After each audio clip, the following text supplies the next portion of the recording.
네, 반갑습니다. 논술 전문가 김법성입니다. 논술 천재 워크북 짧은 글 6번째 강의 동국대 2번 문제 풀어보도록 하겠습니다.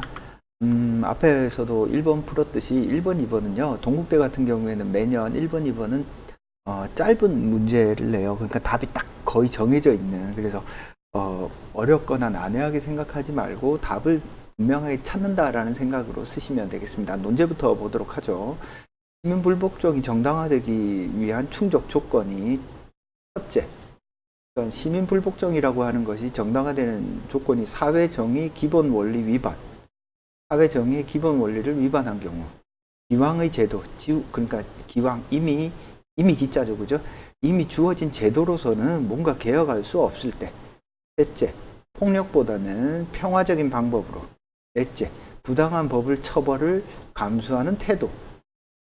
뭔가 감수하는 태도 등이라고 한다면 위의 주장은 이와 같은 조건에서 볼 때 과연 타당한지 논증하라. 마틴 루터 킹의 왜 우리는 기다릴 수 없는가? 고등학교 도덕 교과서에 실려 있네요. 그죠? 그러니까 마틴 루터 킹은 유명한 어떤 흑인 차별을 철폐하려고 이렇게 저항했던 어떤 목사죠. 그죠? 연설이 어마어마하게 유명하잖아요. 그죠? 저 이제 대학 입시 공부할 때 마틴 루터 킹 연설을 이렇게 독해하면서 막 공부했던 기억이 나는데, 자, 한번 봅시다. 정당한 법과 부당한 법의 구체적인 사례를 살펴보자.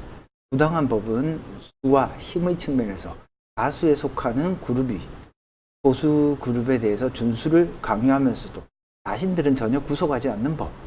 자, 강자는 전혀 구속당하지 않으면서 소수만 구속하는 법. 그러니까 법 자체가 어때요? 법 자체가 뭔가 불합리하네요. 그죠?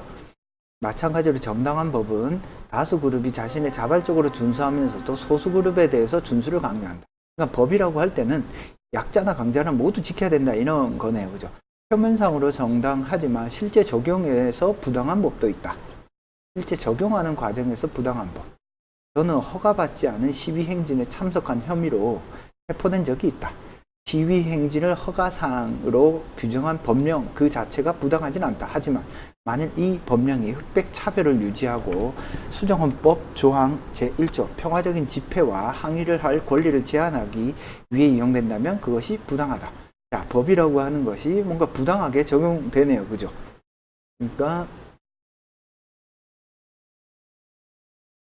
헌법을 위반한 어떤 법의 적용입니다. 그죠? 그래서 저는 극단적인 인종 차별주의자들처럼 법률을 빠져나가거나 무시하는 것은 아니다. 그러니까 나는 법은 지키겠다라는 거네요. 그죠? 나는 법은 지키겠다. 그렇게 되면 우리 사회의 무정부 상태가 될 것이다. 부당한 법률을 위반하는 사람은 솔직하고 겸허한 태도를 가져야 하며 어떤 형벌도 달갑게 받아들여야 된다. 그러니까 기존의 어떤 법이 뭔가 문제가 있어 어겨도 나는 형벌 달게 받을게.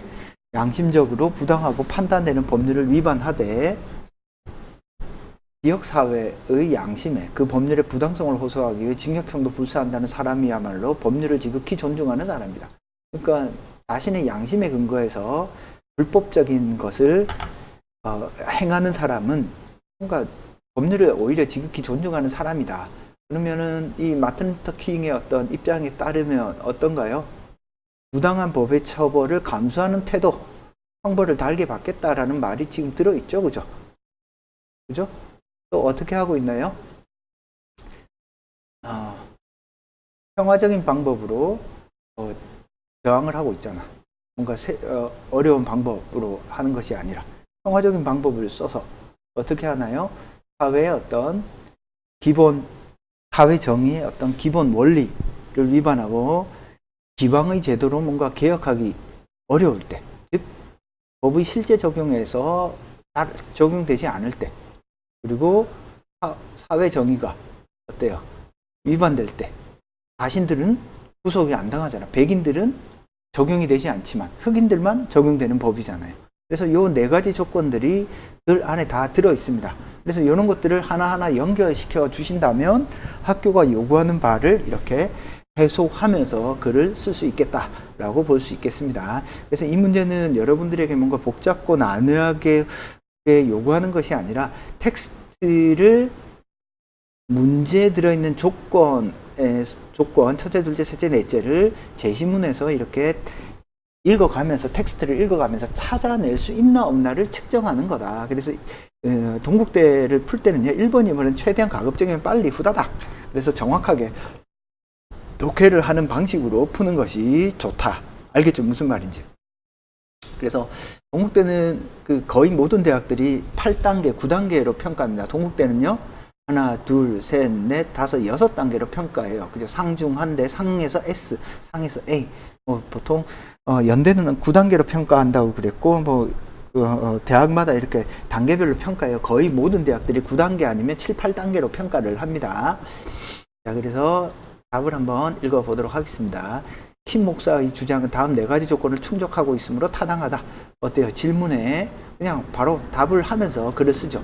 첫째, 다수의 힘과 폭력으로 부당한 법을 소수 집단에게 강요하는 제도를 받고 정의를 실현하려고 하였고, 두 번째, 수정헌법상의 권리를 보장해달라는 정당한 요구를 하였는데 결국 체포되었듯이 기존의 법과 제도로 개혁할 수 없었으며, 세 번째, 여러 번의 평화 시위를 통해 불평등한 문제를 해결해달라고 요구하였으나 실패했고, 네 번째, 부당한 법, 즉 악법을 위반할지라도 스스로의 양심을 지키기 위해 기꺼이 징역형도 불사할 것이라고 주장하였다. 따라서 더 이상 기다리지 않고 불복종 운동을 할 정당한 이유가 있다라고 볼 수 있다. 그래서 여러분들 법이 정당하지 않을 때 그것을 자신의 양심에 근거해서 나는 법이 잘못되었다 라고 생각을 하고 어기는 건요, 불법이 아니에요. 그게 양심의 자유죠. 그것은 어떤 천부인권적인 것, 인간의 기본권으로 규정을 하고 있습니다. 왜 우리가 혁명을 정당하다라고 하나요? 5.18 민주항쟁, 5.18 혁명이라고 왜 그래요? 아니, 나라 국가가 국민을 잡아 죽이는데 거기에 가만히 두들겨 맞고 있는 게 법을 지키는 거 아니에요. 그거는 정의를 실현하는 겁니다. 자, 일본 놈들이 쳐들어왔는데 법을 어기면 안 되니까 두들겨 맞고 있어야지. 그래서 여러분들 일반적으로 폭력을 등한시하거나 폭력은 무조건 잘못된 거야 라고 생각을 하는데요. 정의를 실현을 하기 위한 폭력, 자기 양심에 근거해서 행해지는 폭력은 정의로운 폭력이라고 볼 수 있어요. 그걸 나쁘다라고 보시면 안 돼요. 물론 사람들마다 이렇게, 그러면 사람들마다 그 양심이라든지 이런 게 다 다르지 않느냐. 그렇기 때문에 우리는 어때요? 그런 폭력과 폭력이 충돌할 때 법정에서 이렇게 다툼의 과정이 있는 겁니다. 근데 우리 사회는 폭력 그 자체를 무조건적으로 배척하려는 경향이 아주 강합니다. 그러다 보니까 어떤 문제가 생기냐? 힘있고 권력 있는 놈만 떳떳하게 살아남는 문제가 생겨요. 그건 좀 안타까운 현실이죠. 그래서 국민들을 나약하게 만들어내는 건 지배 권력이 가지고 있는 기본적인 속성입니다. 그래야지 어때요? 순종적인 국민들이 되기 때문에 그렇습니다. 자, 설명은 여기까지 하고요. 궁금한 사항은 논법닷컴으로 질문 주시고 1661-5143으로 전화 주시면 답변 드리도록 하겠습니다.